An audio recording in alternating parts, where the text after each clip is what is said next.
Marie était bien comblée de grâce. Mais qu'est-ce que la grâce? La grâce, c'est la faveur imméritée.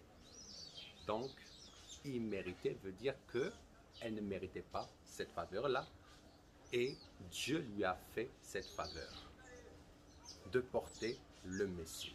Donc oui, en effet, elle avait une très grande grâce parce que Dieu l'avait choisie alors qu'il pouvait choisir n'importe quelle autre fille vierge de la lignée de David. Mais il a choisi Marie, non pas parce qu'elle était quelqu'un d'exceptionnel, mais parce que Dieu a voulu ainsi. Maintenant, il y a quelqu'un qui m'a dit, si je suis comblé de grâce, lisons la parole de Dieu. 2 Corinthiens chapitre 9 verset 8.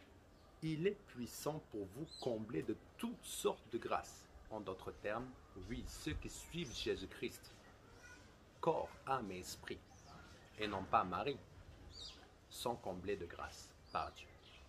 Donc oui, je suis bien comblé de grâce par Dieu. Arrêtez, chers catholiques, de mettre Marie à un niveau dans lequel elle n'a jamais été. Ceci, c'est les traditions de votre Église qui est corrompue depuis des siècles et des siècles et des siècles et qui vous égare aujourd'hui. Choisissez de suivre la parole de Dieu parce que, je vous rappelle ceci, Marie, son corps a été créé par Dieu.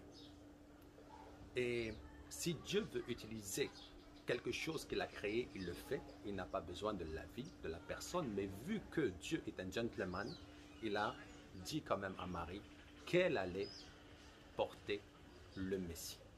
Donc Marie a simplement donné son accord pour que Dieu lui emprunte son ventre.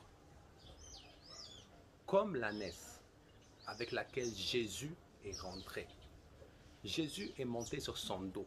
Donc la naisse lui a aussi prêté son dos. Donc elle a eu la grâce de porter Jésus, contrairement aux autres ânesses d'Israël.